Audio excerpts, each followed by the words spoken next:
नमस्कार किसान मित्रों, एक बार फिर से आप सभी का स्वागत है।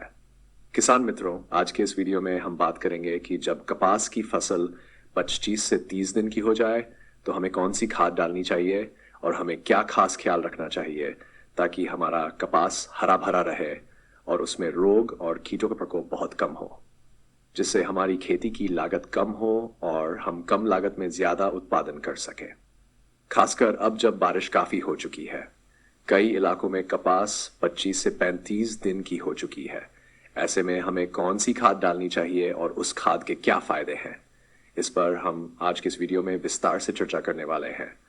तो सभी किसान मित्र वीडियो के अंत तक बने रहें और खास तौर पर जो किसान मित्र हमारे चैनल पर नए हैं वो प्लीज इस चैनल को अभी सब्सक्राइब कर लें, क्योंकि हमारे चैनल पर खेती से जुड़ी ऐसी ही नई नई वीडियो अपलोड की जाती है।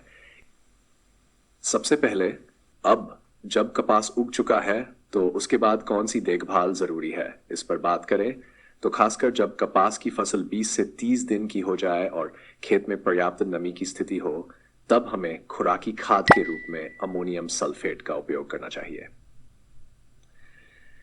ये जो खाद है उसका नाम है अमोनियम सल्फेट और हमें इसका उपयोग जरूर करना चाहिए।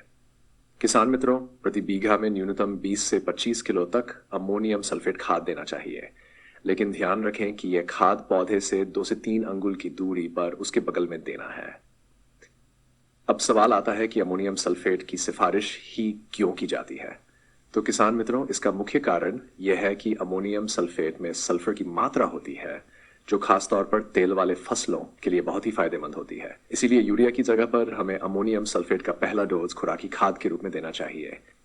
उसके बाद किसान मित्रों, जब खेत में पर्याप्त नमी हो तो हमें एनपीके 19-19-19 का छिड़काव करना चाहिए, क्योंकि एनपीके कपास की वृद्धि के लिए बहुत ही जरूरी होता है। अब किसान मित्रों, यदि हम इसकी मात्रा की बात करें तो आपको प्रति पंप में 80 से लेकर 100 ग्राम तक एनपीके डालना है और प्रति एकड़ में 1 किलोग्राम तक भी आप एनपीके का छिड़काव कर सकते हैं। उसके बाद किसान मित्रों, कपास की फसल में ह्यूमिक एसिड 98% का उपयोग मिट्टी की सेहत सुधारने और फसल की उपज बढ़ाने के लिए बहुत ही प्रभावी और लाभकारी साबित होता है। किसान मित्रों, विशेष रूप से ये याद रखिए कि आपको ह्यूमिक एसिड किसी अच्छी और स्टैंडर्ड कंपनी का ही उपयोग करना है। अब अगर हम ह्यूमिक एसिड के फायदों की बात करें तो ह्यूमिक एसिड जड़ों का विकास करता है, जिससे कपास के पौधे अधिक पोषक तत्वों को सोखने की क्षमता प्राप्त करते हैं।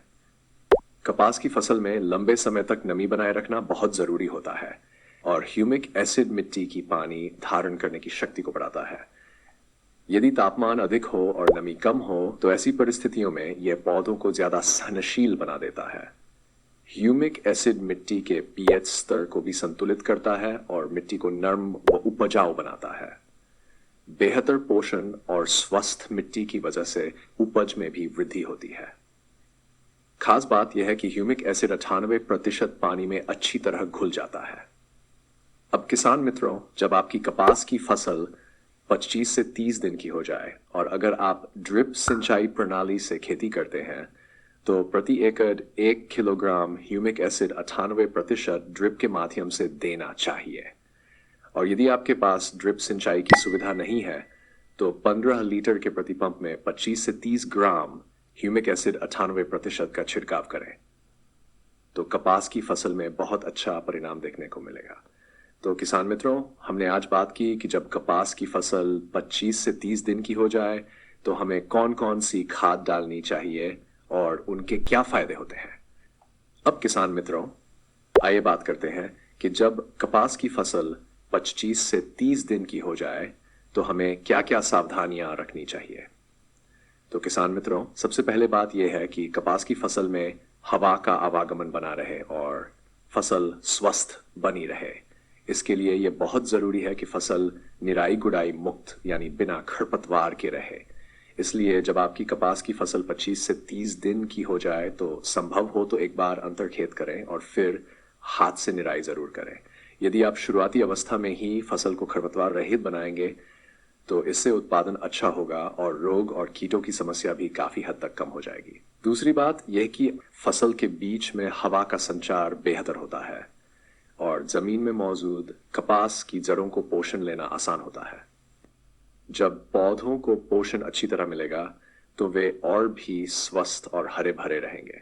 अब एक और बहुत ही जरूरी बात, लगातार बादल छाए रहने वाले मौसम और बारिश के कारण कई बार मिट्टी की ऊपरी परत सख्त हो जाती है, जिससे पौधों को पोषण मिलना कम हो जाता है।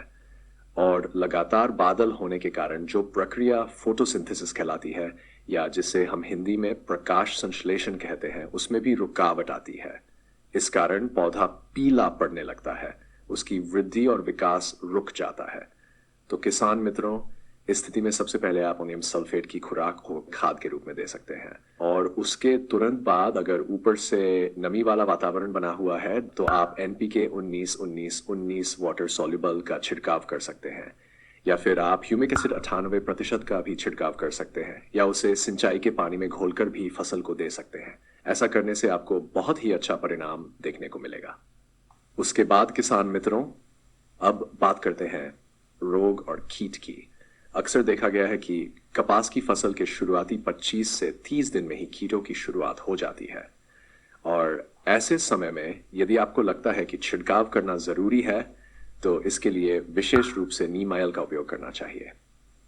प्रति पंप 15 लीटर पानी में 60 मिलीलीटर मिलाकर छिड़काव करने से जो शुरुआती अवस्था की कीटें होती हैं उन पर हमें अच्छा नियंत्रण मिल सकता है।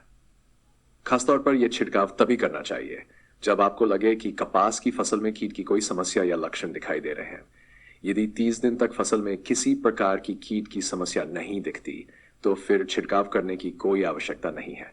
उसके बाद किसान मित्रों, कपास की फसल में ट्राइकोडर्मा और सूडोमोनास, ये दोनों जैविक फफूंदनाशक भी देना चाहिए, क्योंकि कपास में विल्ट यानी सूखने की बीमारी की समस्या भी कई क्षेत्रों में पाई जाती है। इसलिए विशेष रूप से ट्राइकोडर्मा प्रति बीघा 1 किलोग्राम और सूडोमोनास प्रति बीघा 500 ग्राम की मात्रा में देना चाहिए। खास बात ध्यान रखें किसान मित्रों, चूंकि हमने आज रासायनिक खादों का डोज दिया है तो हमें इन जैविक फफूंदनाशकों का उपयोग 4 से 5 दिन के अंतराल के बाद करना चाहिए, या फिर यदि आप चाहें तो इनका उपयोग 4 से 5 दिन पहले भी कर सकते हैं, लेकिन 4 से 5 दिन का गैप रखना जरूरी है। तो किसान मित्रों, अगर आप वीडियो में बताई गई जानकारी के अनुसार जब आपकी कपास की फसल 25 से 30 दिन की हो जाए तब सही खाद दें और आवश्यक देखभाल करें तो आपको बहुत ही अच्छी उपज मिल सकती है। तो विशेष रूप से जो किसान मित्र अभी तक हमारे किसान साथी चैनल से नहीं जुड़े हैं, वे अभी तुरंत किसान साथी चैनल को सब्सक्राइब कर लें। और अब किसान मित्रों, हम एक नए वीडियो में नई जानकारी के साथ फिर मिलेंगे। तब तक के लिए आप सभी का बहुत बहुत धन्यवाद।